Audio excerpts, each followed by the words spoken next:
Hello. I'm Forrest and I got a problem.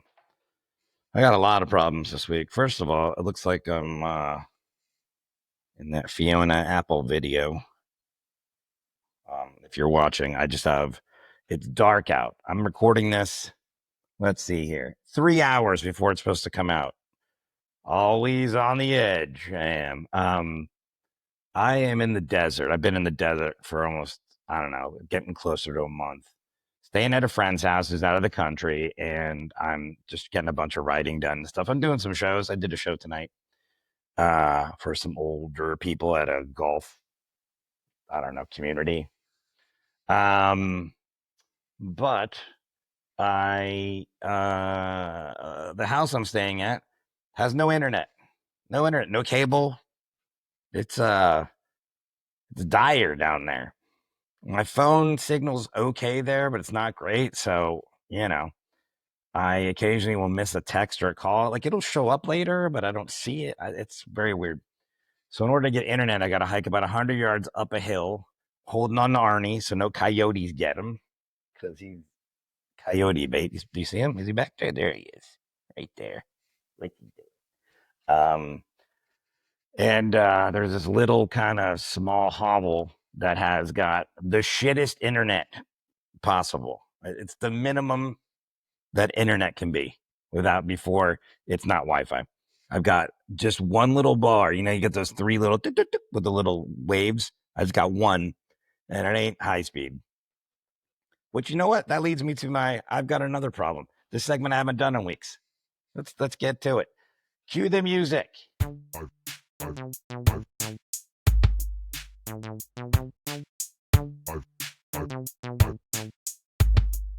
I've got another problem. Internet. I mean, not good internet, but bad internet. I guess that's what my problem is. How the hell is there bad internet still? It's 2025. Like, there should be internet everywhere. First of all, I don't know how internet works. I don't know how Wi-Fi works. I haven't ever even looked it up, to be honest with you, which I don't think a lot of people have any idea either. I think that's how we all live our lives. As you know, I was about to look it up, but I'm like, I don't think we know how anything works. You know what I've been using a lot out here? Lotion. I'm in the desert, and just dry as shit. Look down, my legs look like an alligator, just cracking. And I went through like a whole thing of lotion until my buddy, whose house I'm staying at, he is in Thailand learning Muay Thai kickboxing, apparently, broke a rib. Shout out Ryan Stalder. He told me I saw it all over the house. I didn't know what it was for. Almond oil. I guess that's what you're supposed to use, oil it up. So I've been putting almond oil on my legs and my arms. It's working magic. I put a little bit on Arnie's nose. Fixes it right up. But lotion, I was using a bunch of lotion the first week, and it occurred to me, I was like, I don't know what's in lotion. Then I looked at it, it's like glycerin and some other shit. I don't know. And there's always some extra ingredient that they're saying, oh, and this one's with aloe vera, or this one's with, I don't know, coconut something. But people are putting lotion on their body, their face, their hands, everything. Nobody knows what the hell lotion is. You don't know what lotion is. Like, what makes it lotiony? Go read the ingredients and tell me you know any of that shit. Sure, there's a bunch of anti-vaxxers out there like, oh, I'll rub some. You don't know what the hell is in lotion. But how did I get off on that tangent? Oh, Wi-Fi. I don't know how Wi-Fi works. I don't know how the internet works. But I know it doesn't work well here. And here's the thing. It's not even because I'm in the desert, but there's a lot of houses around me. So there's internet here. And I know that they have high-speed internet. It's just not here. So I have to hike up a hill, this shitty thing. But when I'm done with this, I can get the audio pretty quick. But to upload it to YouTube might be an hour or so late, even though I've got time. Because I think the last episode that I had to upload with Jeff Leach, which was a really fun episode, I think it took like 5 hours or 6 hours couldn't use my computer, couldn't do any work. So, I've been enjoying being in the desert and I've gotten a lot of work done, but fuck internet. But it should all be high. because I know the high speed we have at our house, I know they're way past that. Because I remember when that came out and there was like T1, T2. So we're way past that in whoever has that stuff. I don't know. Movie studios, Bitcoin miners, another thing that I don't have no clue how that works. Um, so I just feel like internet should be free at this point. I pay taxes. I pay my taxes.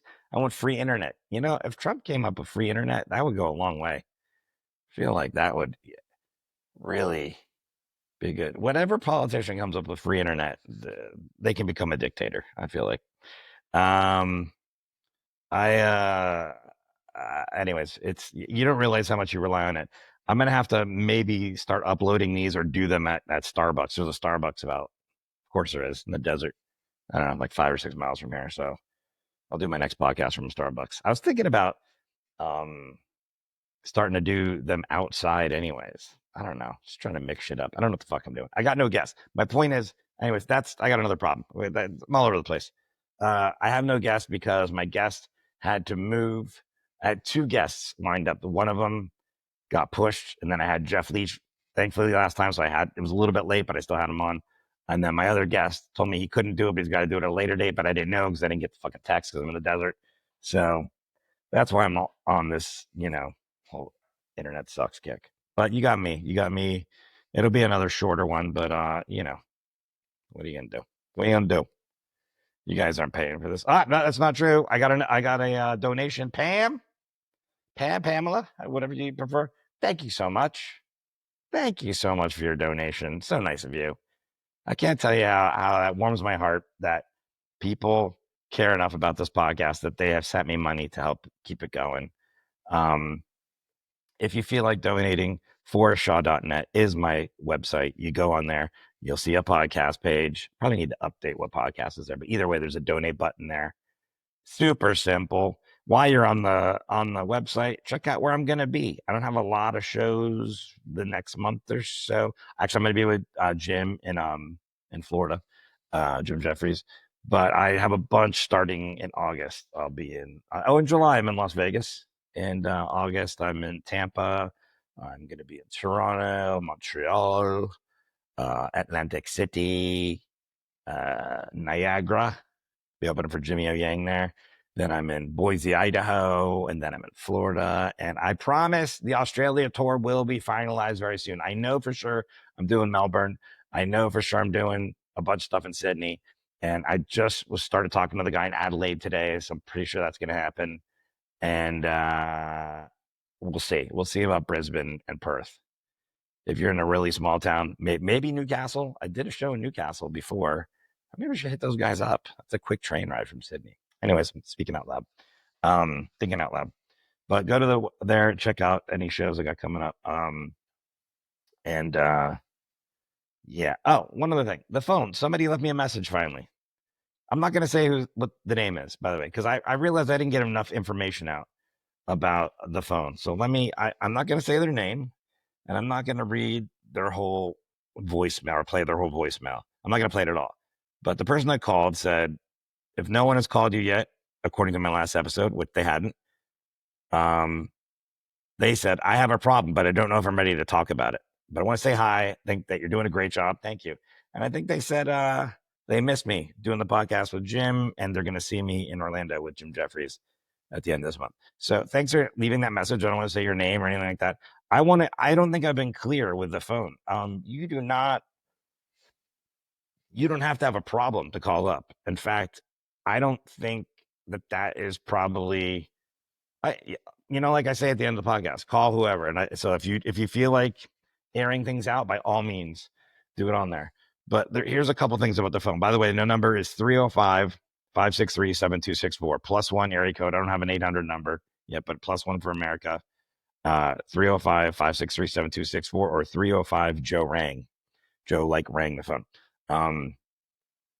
And leave a message. Now, I've never given any of the rules. First of all, let me know if I can play your voicemail on the air, because I'll start doing that. And you don't have to call and say I have a problem. If you feel like talking, airing out something, you think you have some addiction issues or whatever, and you want to, by all means, do that. But questions are great. You can throw questions in there, but I will gladly play your voicemails if you give me permission. It's just that that's the type of podcast that I need to make sure that I get that permission before I do that, because I don't want to put anyone's shit out there. But thank you, woman or man. I don't know who it was. Oh, I do, but I'm not going to say. We're calling in. We're crushing it. We got donations from Pam. We got a call from a mystery person, and we got no guests. So I guess we're not crushing it. Again, a lot of it has to do with the desert issue and stuff like that. I promise we have guests coming up. Not that you're hanging on all the guests, but we have good guests, and things are starting to come up. Still, it's starting to get some momentum here with the podcast, and it's good. I'm getting a lot of emails. I appreciate all the emails. I'm just rambling. How long have I been going where I haven't said shit? No, 10 minutes. All right, we're fine. You know what I want to talk about a little bit? A couple things. Is first of all, I will at the end of the podcast, I'll talk about dating sites. I have never been on a dating site. I decided to go on some dating sites while I've been out here in the desert, because to get out of this house where I'm at is like, it's like a half mile down, maybe longer, down a bumpy dirt road, and then some other. It's like you're in the middle of nowhere, so it's a real commitment to leave this house. And without internet and all that other stuff, if I didn't have Arie here, I would have lost my mind a while ago. And so I thought maybe I would go on some dating sites. I don't want to date anybody. I'm just curious what they're like, mainly because I had a joke premise that I wanted to like check out, that I wanted to like invest, see how things work and stuff. So I'll tease that. I'll talk about it at the end of the episode. But there's an addiction tie in there. Trust me. Couple of things. I think I might move to Las Vegas at the end of this year, beginning of next year. And I do a joke on my act about like being a compulsive gambler and living in Las Vegas, and you should just leave. Step one, get in your car, get a nightlight. I say it's like being an alcoholic and living inside of a whiskey barrel. Hilarious. New album coming out soon, by the way. Didn't even mention that.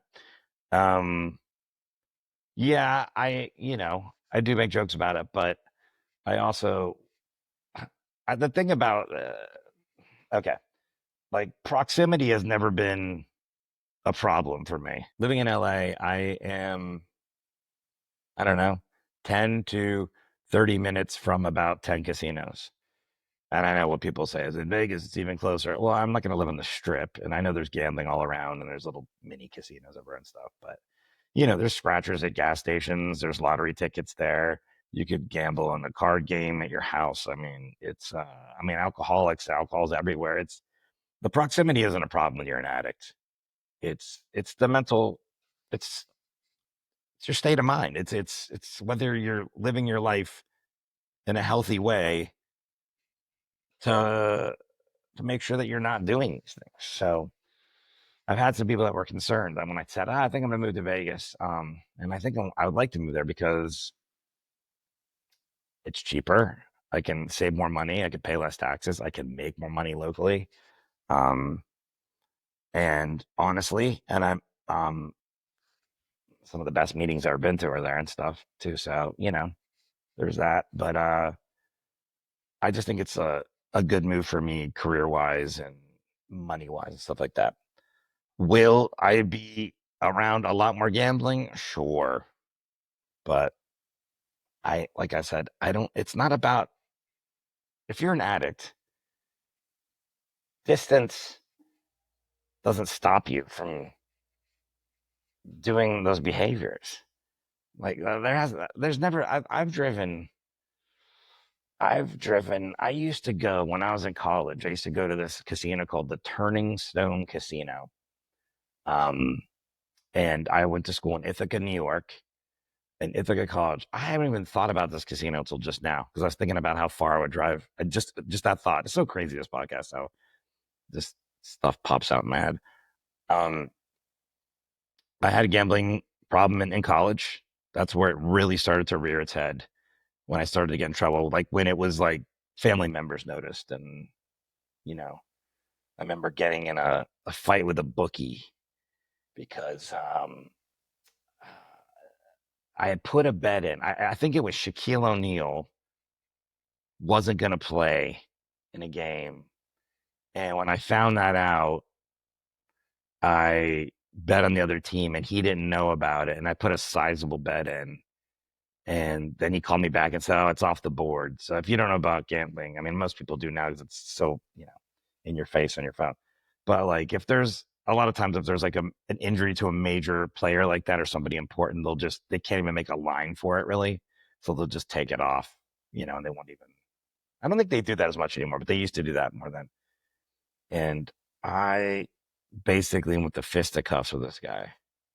He told me he wasn't going to honor the bet. I ended up winning the bet. Oh no, I think I might have lost, but at the time, I have to think about that. But I drove to where he was. I tried to fight him. Just fucking. That's when that behavior kind of started. Really deep. But anyways, this just goes to show you about casinos and proximity. There was a place called the Turning Stone Casino, and it was a Native American. That whole area of Central New York, where I was at Ithaca College, the whole area is all the Finger Lakes they called them, and it's the Iroquois Federation. It's a bunch of different tribes. Tribes, yeah, tribes are. All these different tribes is correct, right? Is that not politically correct? I'm so fucking scared to say shit sometimes that I'm like, is tribes okay? Um, and I think it was all of this federation's casino. If not, it was one of the groups of Native Americans, and it was outside of Syracuse, and Syracuse was an hour and a half away. So to get there, I want to say it was about 2 hours, 2.5 hours each way.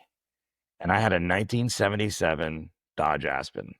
This was a car that I had got from my uncle's wife, my aunt, but it was like my aunt by marriage. And she got it from another woman that I called my Aunt Betty, but it was just like a friend of the families that, your aunt, uncles, that everyone has those that, you know. And it was a 1977 Dodge Aspen. You can look it up, but it looks like an old police car. And had a slant six. It was a 6-cylinder engine, but it was all lined up, and instead of being like pistons on each side, it was all on one slanted. So I'm again just going off my memory of what people told me. Literally every redneck, because there are a lot of rednecks in that area, a lot of country people outside of Ithaca, and I'd be at a gas station late and I'd be like, "You got a slant six in that?" They'd always say that. "You got a slant six?" Apparently that was a really good engine. And people were like, "I'll buy this car from you right now." And I was be like, "Let's do it, dude." Piece of crap. But nah, I love that car actually. I drove it from Florida. So the old woman that was my quote unquote aunt had it, and she put about 20,000 miles from 1977 when she got it brand new to around 1990. So for 13 years, like 17,000. So I'm just throwing numbers out, but it was very low. And she had a little log. I remember she had a log in the glove box, and it would say, "Went to get milk, mileage in, mileage out," like that kind of level of shit.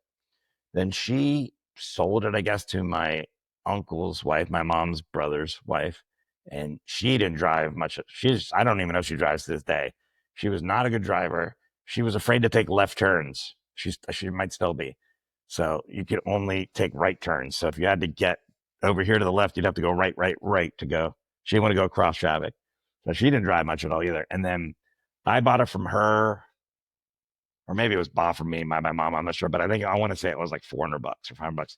In really good shape, by the way. Only around 20 something thousand miles on it by the time I get it. So I get it in 1994 is the year I want to say. So this car is 17 years old, mint condition. I mean, it's like just a whatever car. It's not like a classic, but I get tints on it, super dark tints, illegal, legal. Go to a place in Miami that are legal. And I drive it up. I had taken a year off college. I didn't know what I was doing. I was going to school and not sure what I wanted to study. And then I figured I want to do science and biology and environmental science. So I went back, re-enrolled, and and I decided to drive this thing back up to Ithaca, New York, with my buddy Maurice Perkins, who lives in Washington D.C. now, um, and he was from Miami as well. And we drove all the way from Miami to Ithaca, New York, with it filled, rear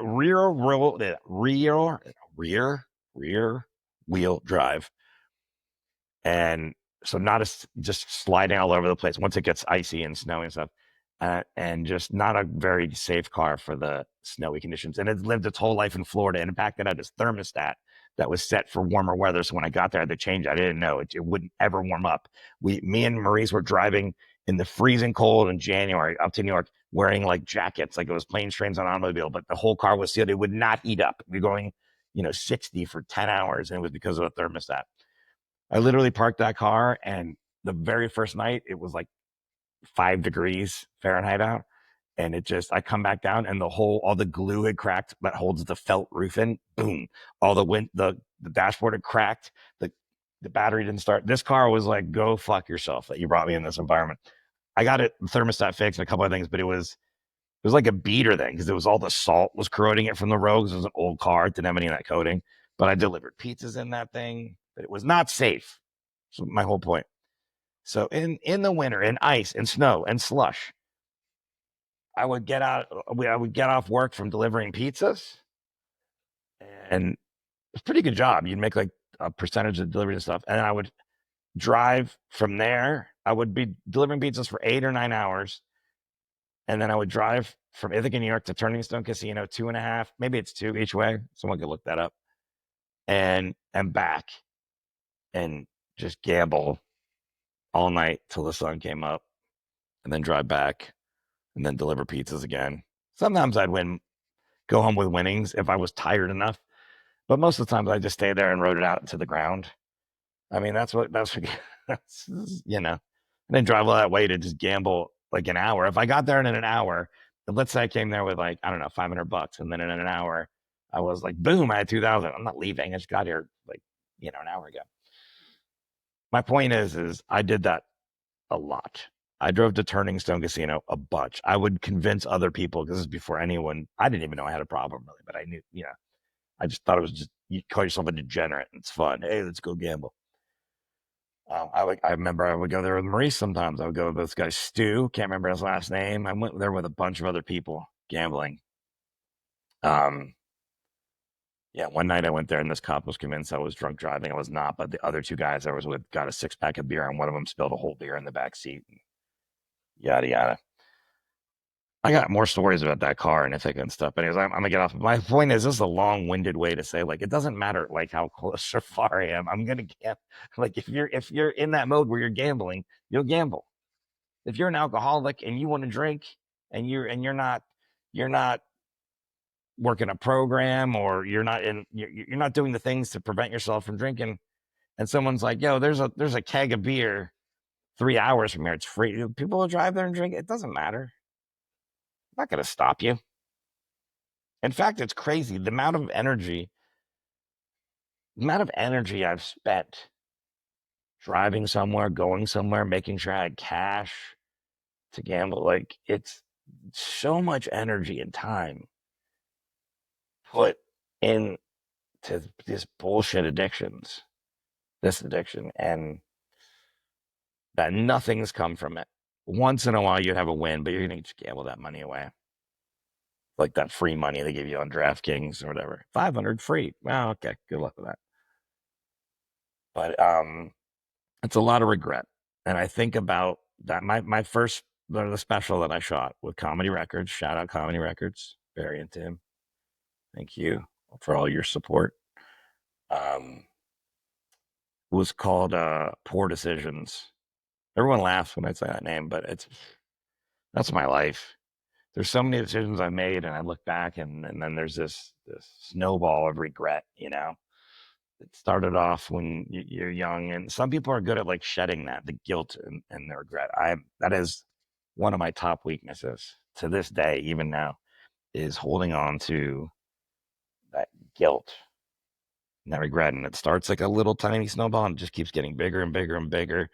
And if you don't do anything to like thaw that, shrink it, melt it, whatever, it'll run you over, you know?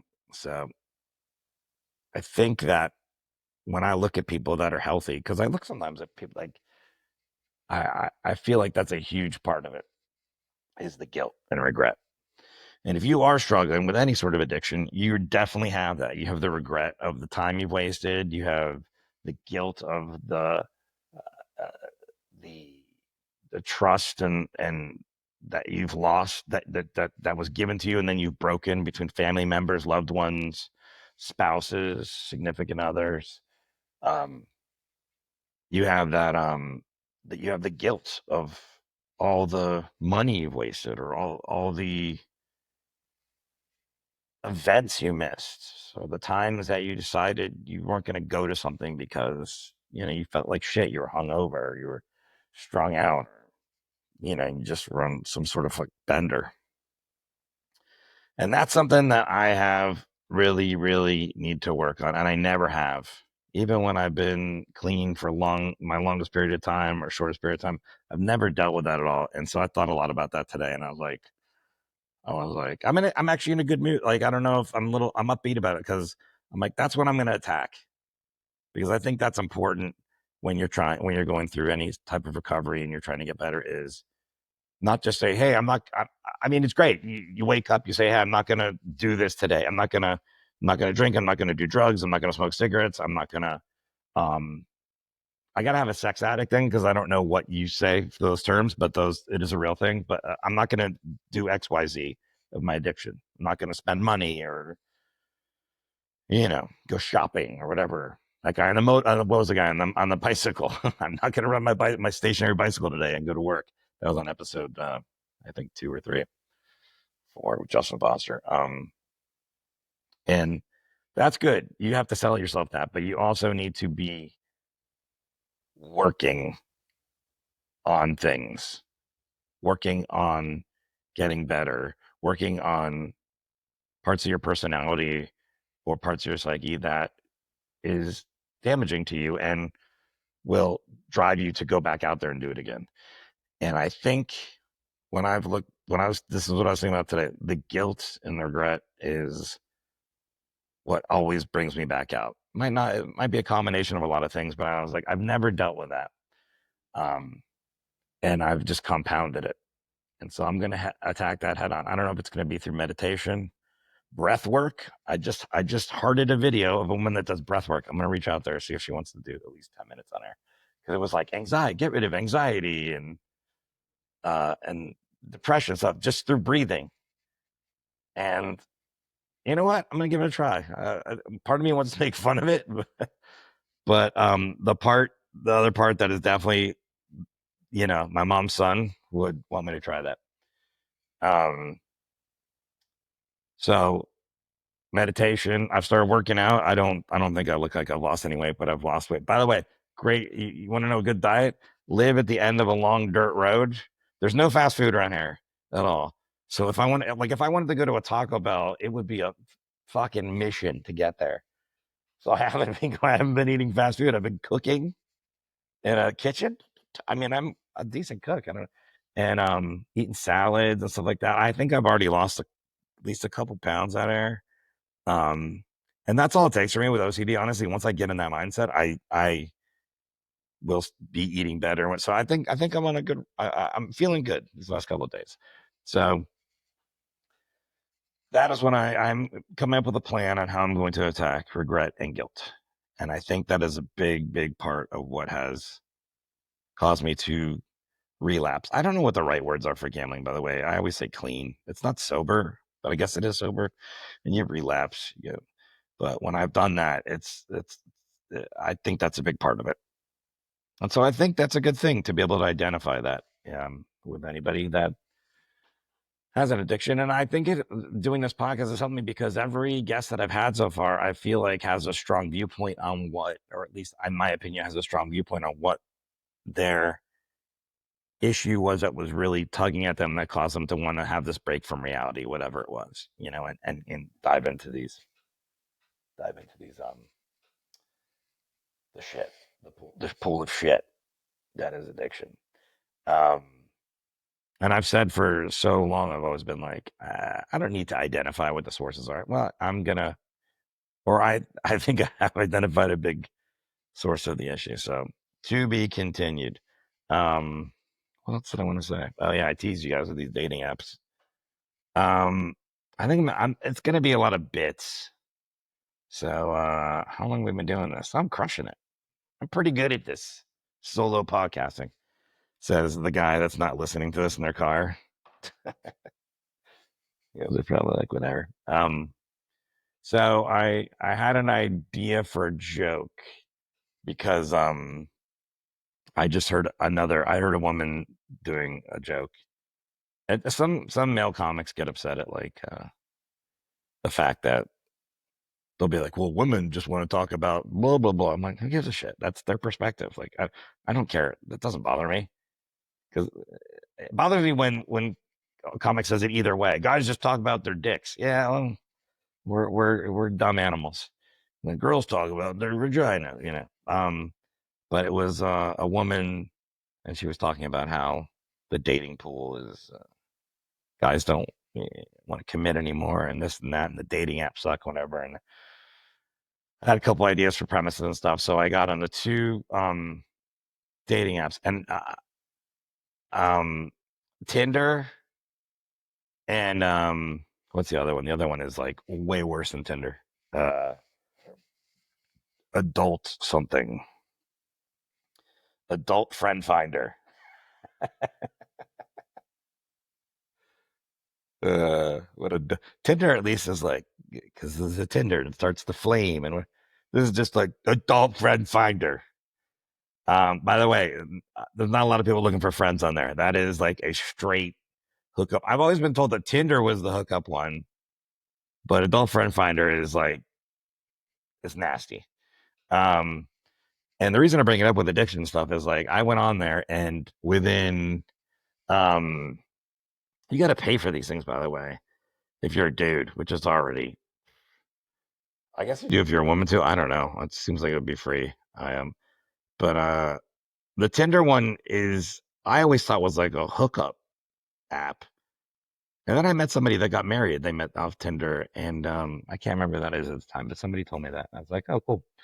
Um, oh, I know it is another comic, but I'm not going to throw his name out there in case he doesn't want to. But and that one seems like more straight ahead dating. Like in order to be able to, because I wanted to converse with people, but I'm such a. By the way, this is not a good. I want to be funny on there because I can't be sincere. Like I've never been on any of the apps before, and I didn't want to be sincere and be like, yeah, so just I don't even know how you are sincere on those things. Like, hey, just looking to, meet some people and get to know you because so I did some real pictures and I can you on Tinder on your computer? I don't know. What an old fucking man I am. Yeah, I guess you can. Let's see if I can read my profile in here. I tried to be funny in my profile because I wanted people to know, like, hey, I'm not serious about this. Like, why would I not? You know what I'm saying? It's just like continue with Google. Maybe I can log on there. Um, so there's a bunch of these questions they ask you on there, and I tried to be funny, and like immediately I got people like wrote me like, you can't be. We're not going to take you seriously. I'm like, this is dating. First of all, if you're not, I think that's a good thing I'm doing. If I'm weeding out the people that don't have a good sense of humor. Oh, holy cow! Here we go.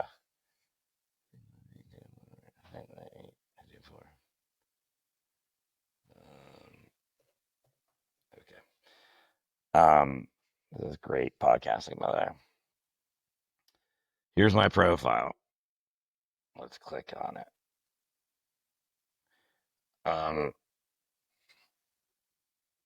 Forrest. Picture of me looking good. Oh yeah, some sexy pictures. Um, photo verified. Oh yeah. So they ask you these questions, and they're like, answer these questions. My weird but true story is dot dot dot, and I just put I'm Michael Jackson's son. It's pretty funny. Thought maybe. My parents will like you if dot dot dot. And I but they're both dead. Thanks for bringing it up. Sorry, Slayton. I know you were on the podcast, but it's funnier if I say they're both dead. He's alive. Slayton's alive, everybody. My worst midnight snack habit, dot dot dot, fondue. Come on. That took me a while to think of a funny food for a midnight snack. People did not appreciate this. They wrote to me and said, um, why would you even write to me? I wasn't even like, I don't give a shit. But I went through and I got immediately people, I got some likes. Every single person that liked me is a person that either lives in Thailand, Cambodia, Philippines, and it's all a woman, it's all women, and they clearly are trying to get, I don't know, they're trying to get over here somehow. And I'm like, you picked the wrong person. Like, I don't have any money. I have $0 for you. I cannot help you do anything. Although I did think for a while, I told Barry, my manager, Conrad, said I should get on 90 Day Fiance. So I'm just trying to figure out ways to sell tickets. I was like, I'll just get on there and stuff. So man, I think I have some, Barry, if you're listening, I got some women lined up, ready for 90 Day Fiance. There was that, and then there's just, this is my thing with the one too, is like they'll be like, guys just want to like just talk about fucking and dick pics, whatever. Yeah, but every women's profile is completely unrealistic. It's like a laundry list of a huge paragraph of all this. He's got to be this tall and fit and look like this, and also be self-reliant, but also know that I'm my own person and also like to do things. And it's like, Jesus, just say, hey, let's talk and see how things go out. Like when you make this whole, there was women's profiles that I looked at. I'm like, there's no way you're too, every picture was them doing an activity somewhere.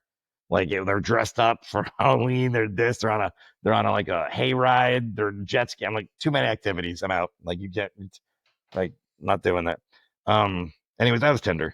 And then adult friend finder. And by the way, how this ties into addiction is I spent a whole day doing nothing but being on these sites and doing the things. And I got so addicted to it immediately.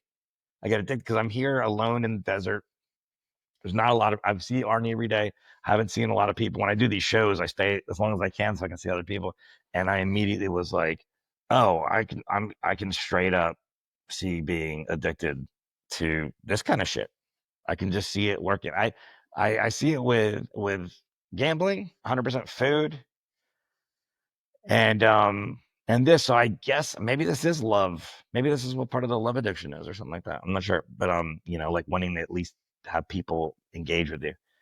Um, so I have to write down some of the direct messages I have off Adult Friend Finder because they're hilarious, and for my bits, and I'm gonna delete these because not for me. I'm gonna go to my grave just meeting women the old-fashioned way, analog. I'll just meet you in person. I'll see you, and I know that this probably works better, especially for a person with a science mind like me, as they match you up, but it is straight garbage out there. So, anyways, on Adult Friend Finder, let's see, I opened that one up. This is just straight, like the profile pics. Some of them, it's funny because a lot of the profile pics are just a tit, just like a straight up vagina, just showing you that, like spread out, a butthole, whatever. And then some of them are just normal pics, but still some of the ones with like just the tits, like nipple, it's just like I'm not on here just to hook up. You should change your picture. It looks like you are.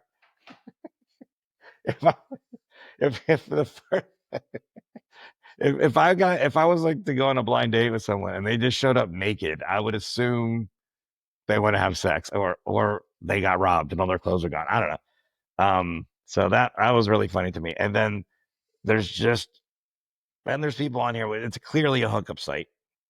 Like I'm just gonna tell you, like all the names are like puns of like sex stuff. And then some people are like, I'm on here for serious business. I was like, you're on the wrong site. This site is uh, dirt baggery. And by the way, I support all of the stuff that's everyone that's on here and stuff. I'm not. It's not for me. Um,